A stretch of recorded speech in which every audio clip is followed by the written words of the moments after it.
Today we're going to be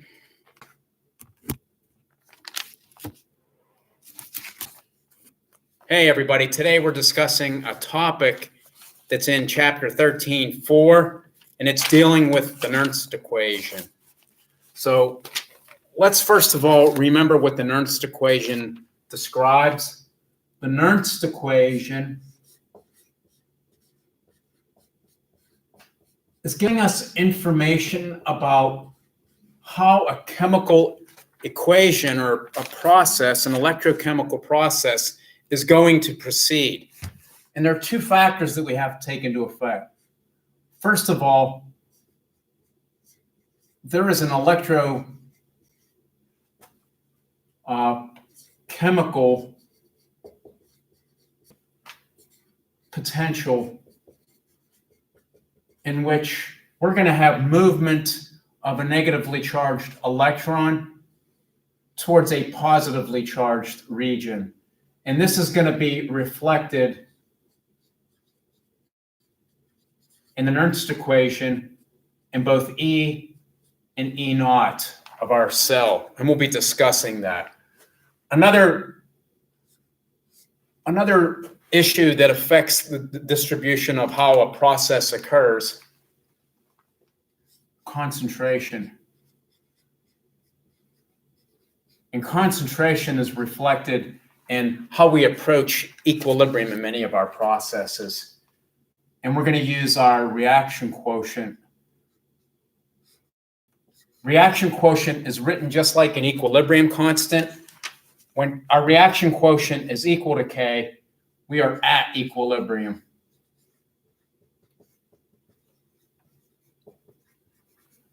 When Q is less than K, well, then Q has to increase and the process will proceed in the forward direction.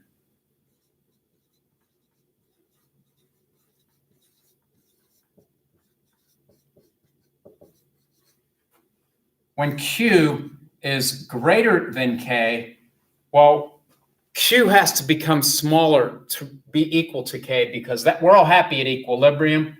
And in this case, the reverse reaction will be favored. So these terms, E, E naught, Q, are found in the Nernst equation. Let's derive the Nernst equation. Now, I don't expect you to derive this on an exam, but the process of derivation, I think, really helps you to understand and better be able to use a certain equation rather than just memorizing it and plugging and chugging along. We're going to write down the Nernst equation, and we're going to derive it from thermodynamic properties. Delta G is equal to delta G naught minus RT natural log of Q. We may have remembered this expression that we learned in thermodynamics. And what we're going to do is relate this to an electrochemical process. And what we're going to do is express delta G, as you recall, negative NFE, because delta G is equal to a negative NFE. And we're going to plug in delta G naught as negative NF E naught minus RT natural log of Q. And remember, Q is our reaction quotient. To clean it up a little bit, let's divide everything, each expression, by negative NFE.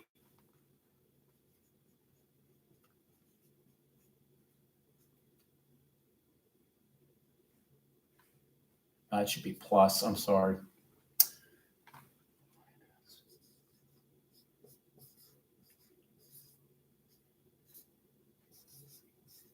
That should be plus.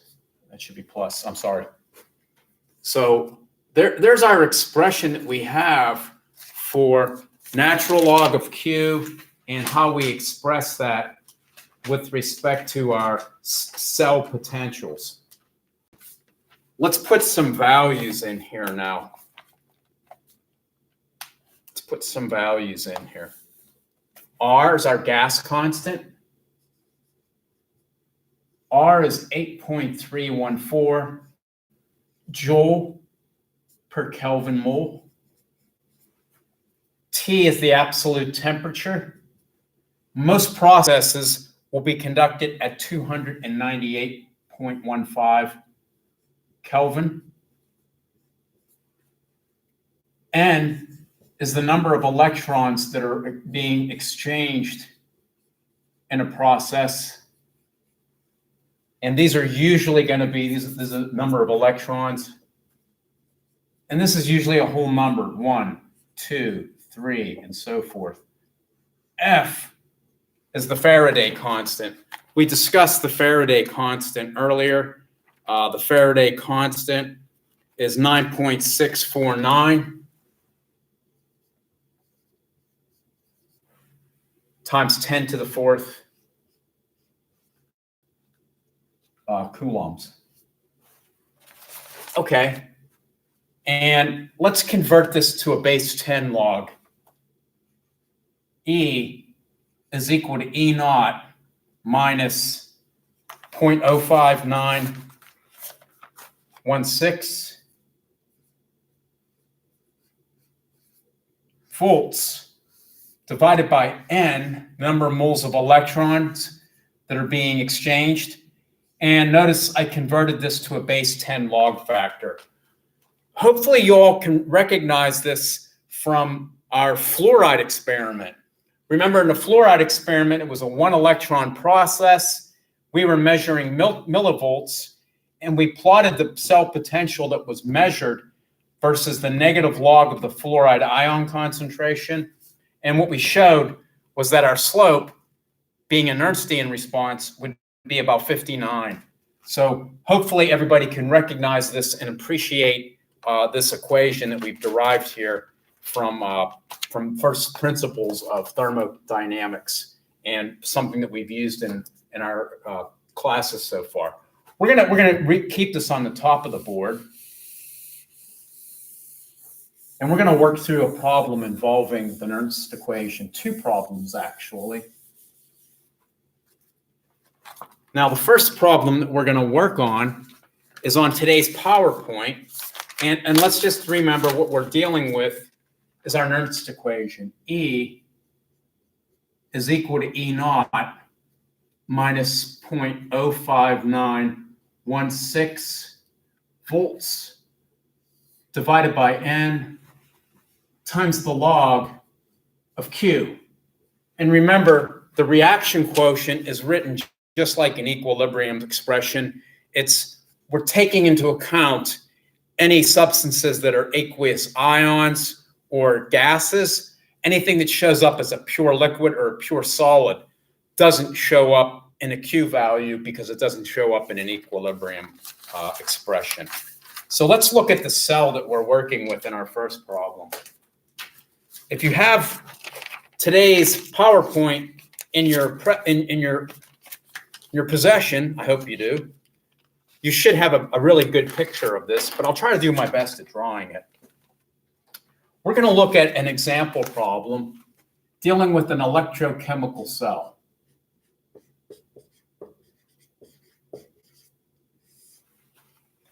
So let's look at this cell that we are working with. We have a cell. A cell is separated into 2 compartments. And one compartment that we have in the cell that we're going to be using for today is a solid cadmium electrode. That's a metal electrode, and it's in a cadmium nitrate solution, and it has a concentration of 0.01 molar.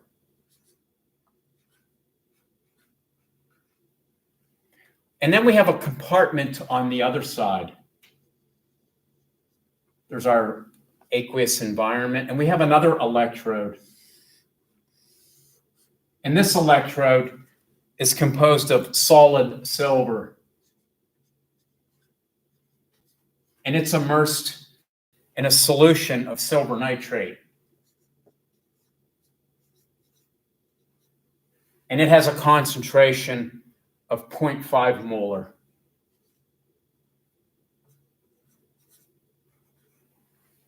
Now, to make use of an electrochemical cell, we have to have them combined externally.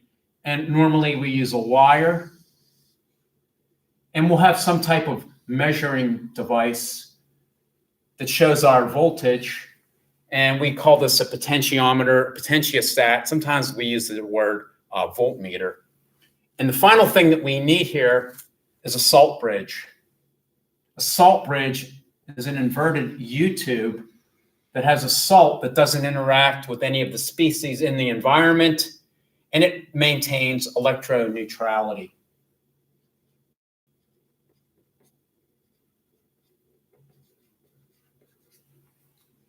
So that's everything that we're working with in this problem. And the question is, let's calculate E. Let's calculate E for this particular cell. That's our question. Let's calculate E. And we're going to use the Nernst equation to solve it. So, smart thing to do. We got to be smart when we're working on problems. First of all, let's identify each of these cells that we have written here in the convention of where electrons are moving. On the left-hand side, we have our anode.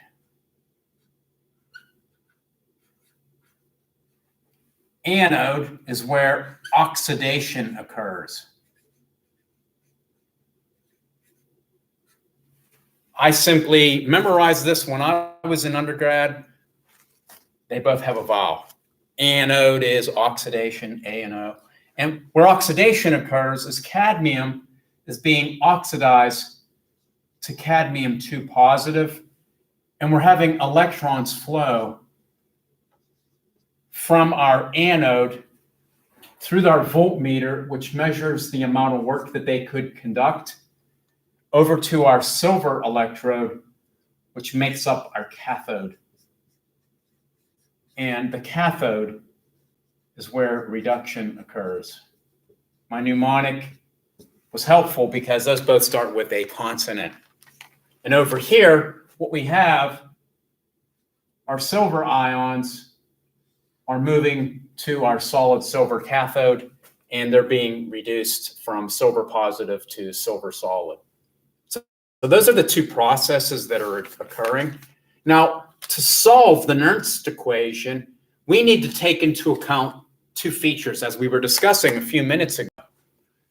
The standard reduction potential of each of the half reactions and the non-equilibrium or non-standard state conditions in which we're working with.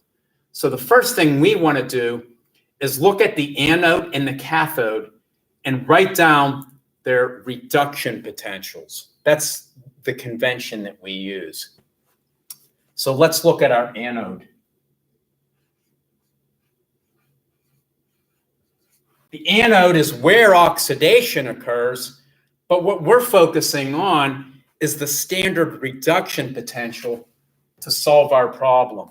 So if we look at the reduction, the standard reduction, even though it's an oxidation, the reduction process would involve cadmium ions gaining 2 electrons to form reduced solid cadmium. Notice cadmium goes from positive 2 to 0.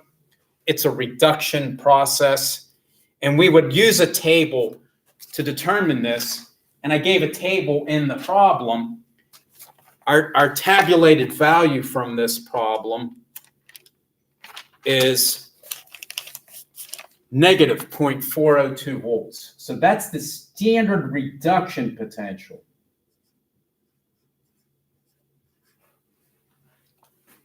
Let's look at the reduction process at the cathode. And in this one, we don't have to change anything. We're going to write it and determine our standard reduction potential from the way it's written. Cathode, silver ion. Notice that silver nitrate. Silver's in its positive 1 state. It picks up 1 electron to form solid silver.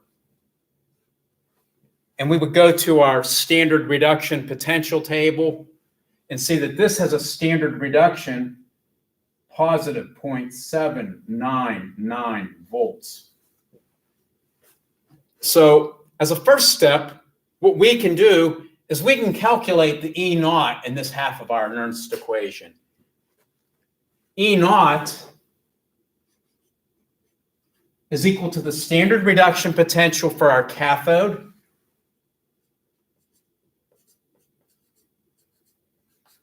minus the standard reduction potential for our anode. So it's negative of a negative 0.402 volts. So E naught is the combination of those two. I got 1.201. That's E naught. And it's positive. Halfway done. So I'm going to erase my artwork. I don't think we're going to need this anymore. Now we have to figure out what Q is. And we have to figure out what N is. Now, the way to do this is to combine our reactions to give us an overall balanced equation. Remember, the anode is where oxidation is occurring. So now let's write the reaction as it occurs at the anode. Cadmium solid is being converted into cadmium ions in aqueous solution plus 2 electrons. So this is our oxidation half reaction. And now we also need our reduction half reaction.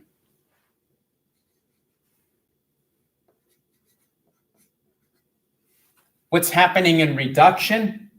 Silver ions are gaining a single electron to form solid silver. So to combine equations, we have to multiply by a factor such that all the electrons are equal. We can multiply this by a factor of 2.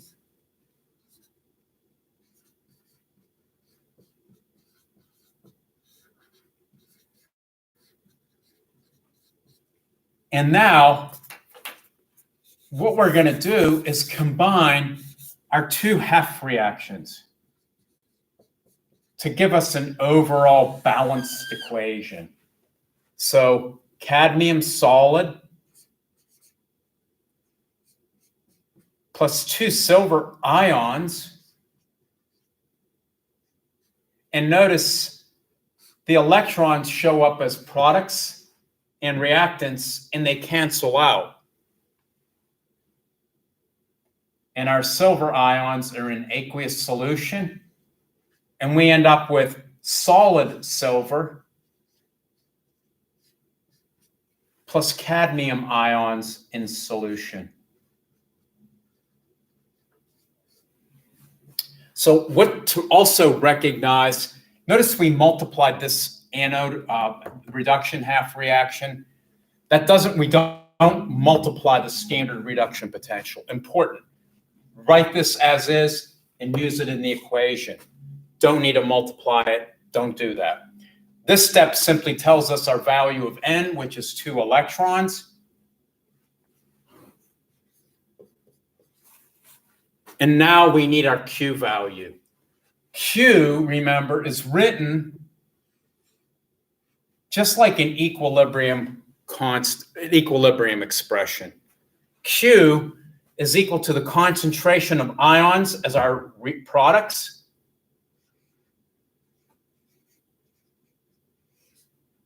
divided by the concentration of ions as our reactants. Notice there's a 2 as a coefficient in front of our silver, so that's going to be squared. Let's put those numbers in there. Q value is equal to cadmium ion, and I had that listed. The cadmium ion has a concentration of 0.010 molar. Silver ion was present as the 0.5 molar, and it's squared. So here's our Q value. Let's write that up in our table of all the information that we need.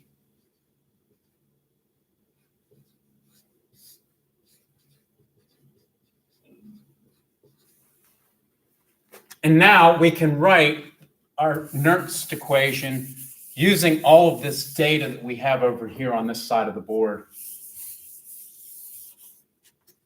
The E of this particular cell is equal to the E naught that we've calculated, 1.201 volts, and that's positive,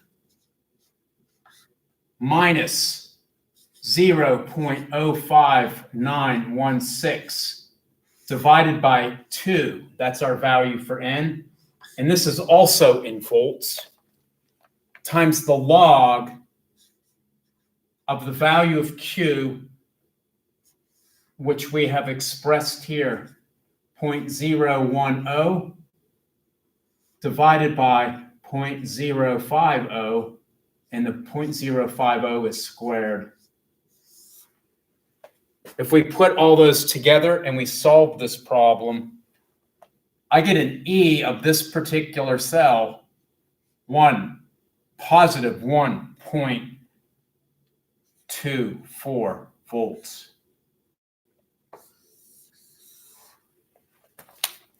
Any questions?